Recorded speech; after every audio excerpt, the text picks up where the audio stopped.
থেকে খুব সহজে আপনি জন্ম সার্টিফিকেট করতে পারবেন। আপনার বয়স যদি 1 থেকে 100 বছরের মধ্যে হয়, তাও আপনি খুব সহজেই জন্ম সার্টিফিকেট করতে পারবেন। আর এখন জন্ম সার্টিফিকেট প্রতিটা কাজে ব্যবহার হচ্ছে। তো কিভাবে জন্ম সার্টিফিকেট অনলাইনে অ্যাপ্লাই করবেন, চলুন ফুল প্রসেস দেখিয়ে দিই। আর দেখার আগে আমার চ্যানেলে নতুন হয়ে থাকলে চ্যানেলটি সাবস্ক্রাইব করে বা ফলো করে পাশে থাকতে পারেন, এরকম ভিডিও মিস করতে না চাইলে। দেখুন, জন্ম সার্টিফিকেট করার জন্য আপনাকে আপনার ফোনের গুগল ক্রোমে আসতে হবে। গুগল ক্রোমে এসে লিখতে হবে জন্ম মৃত্যু। জন্ম মৃত্যু লেখার পরে দেখুন সার্চ করবেন, এইরকম একটি আসবে। বা আপনার জন্ম সার্টিফিকেটও লিখতে পারেন। দেখুন এরকম ওয়েবসাইট আসবে, জন্ম মৃত্যু তথ্য। এখানে আপনারা ক্লিক করবেন। এখানে ক্লিক করার সাথে সাথে দেখুন এইরকম চলে আসবে। এরকম চলে আসলে আপনারা দেখবেন আমার ফোনের ডেস্কটপ সাইট করা আছে, আপনারা পারলে করবেন, না হলে করবেন না। দেখুন তারপরে দেখুন সিটিজেন সার্ভিস, আমি জুম করে দেখিয়ে দিচ্ছি। এখানে ক্লিক করবেন। এখানে ক্লিক করার পরে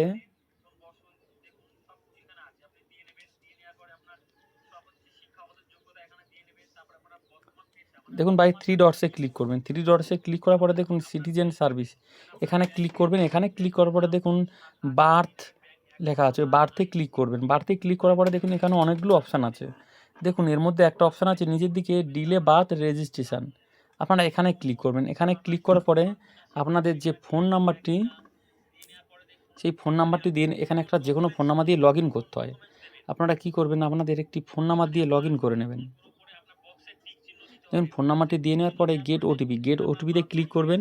গেট ওটিপিতে ক্লিক করলে আপনাদের ফোনে একটি ওটিপি আসবে। সেই ওটিপিটা দেখে দেখে ফিল করে নেবেন।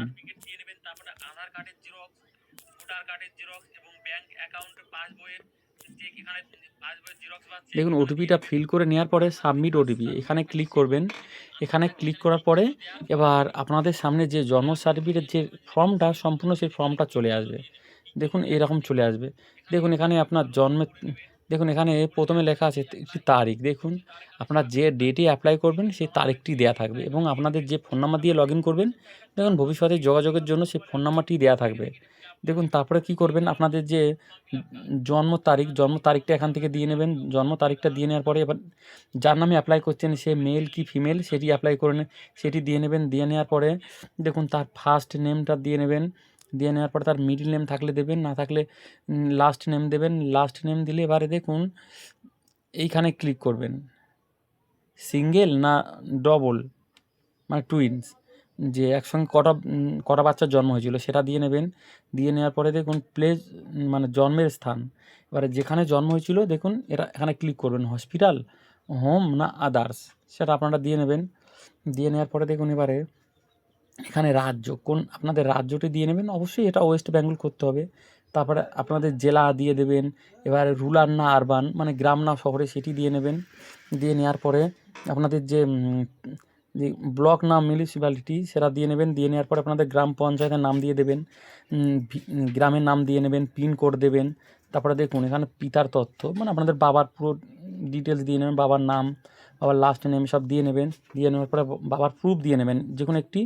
এখানে আধার কার্ডই দিয়ে নেবেন। আধার কার্ড সিলেক্ট করার পরে এখানে আধার কার্ড নাম্বারটি দিয়ে নেবেন।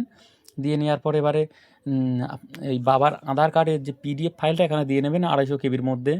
তারপর দেখুন মায়ের ক্ষেত্রেও তাই, বাবার যেমন দিয়েছিলেন বাবার নাম, নাম, ঠিকানা, আধার নাম্বার, আধার কার্ড নাম্বার সব কিছু দিয়ে নেবেন। দিয়ে নেওয়ার পরে দেখুন আপনার আপনার যাবতীয় ঠিকানা, আপনার বাড়ির নাম্বার, রাস্তার নাম, পিনকোড, রাজ্যের নাম সমস্ত ডিটেলস দিয়ে নেবেন।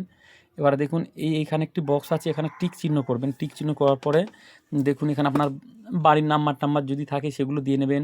আপনার যাবতীয় ঠিকানা এখানে দিয়ে নেবেন। ঠিকানা দিয়ে নেওয়ার পরে দেখুন এখানে টিক মার্ক আছে। আপনারা কী করবেন, পঞ্চায়েত থেকে একটি সার্টিফিকেট নিয়ে নেবেন। যদি 1 বছরের ঊর্ধ্ব হয় তাহলে পঞ্চায়েত থেকে একটি সার্টিফিকেট নিয়ে নেবেন। সার্টিফিকেট নিয়ে নেওয়ার পরে এগুলো ফিল আপ করে নেবেন। ফিল আপ করে নেওয়ার পরে সম্পূর্ণটা ফিল আপ করে নেবেন। ফিল আপ করে নেওয়ার পরে আপনার ধর্ম, শিক্ষাগত যোগ্যতা সব কিছু দিয়ে নেবেন। দিয়ে নেওয়ার পরে ফর্মটি ভালোভাবে ফিল আপ করে নেবেন। ফিল আপ করে নেওয়ার পরে আপনার যে একটি ডকুমেন্টসের প্রুফ, আপনার যে কোনো একটি ডকুমেন্টস দিয়ে নেবেন। তবে হ্যাঁ, এক্ষেত্রে আধার কার্ড দেওয়াই সবথেকে বেটার। আধার কার্ড দিয়ে নেবেন। আধার কার্ড দিয়ে নেওয়ার পরে ফর্মটা সম্পূর্ণভাবে সঠিকভাবে ফিল আপ করবেন। দেখুন এখানে আমি ডিটেলসে গেলাম না। আপনার জন্মের সময় আপনার বাচ্চার ওজন কত ছিল, কী ছিল, ক সপ্তাহ ধরে পেট মানে গর্ভাবস্থায় ছিল, সেসব সমস্ত কিছু দিয়ে নেবেন। ফর্মটি ভালো করে দেখে নেবেন। আমি ভিডিওটি বড় হয়ে যাবে বলে ডিটেলসে গেলাম না। দেখুন পাশে ইংলিশ লেখা থাকবে এবং বাংলাও লেখা থাকবে, আপনারা ইংলিশ বাংলা দুটোতেই পড়তে পারবেন। দেখুন সম্পূর্ণ ফর্মটি ফিল আপ হয়ে গেলে, ডকুমেন্টস আপলোড হয়ে গেলে দেখুন আর প্রতিটা ডকুমেন্টস 250 কেবির মধ্যে করবেন। তারপরে সাবমিটে ক্লিক করবেন। সাবমিটে ক্লিক করলে আপনাদের খুব অল্প সময়ের মধ্যে খুব তাড়াতাড়ি আপনাদের সঙ্গে যোগাযোগ করা হবে এবং আপনাদের জন্ম সার্টিফিকেটটি করে দেওয়া হবে। তো ভিডিওটি ভালো লাগলে অবশ্যই লাইক করবেন এবং এরকম নতুন কিছু জানতে হলে শিখতে হলে অবশ্যই আমাকে ফলো করে পাশে থাকবেন এবং ভিডিওটি শেয়ার করে দেবেন। এখনও যারা জানে না বা যারা জন্ম সার্টিফিকেট করেনি তারাও আপনার শেয়ারটি দেখে করতে পারবে।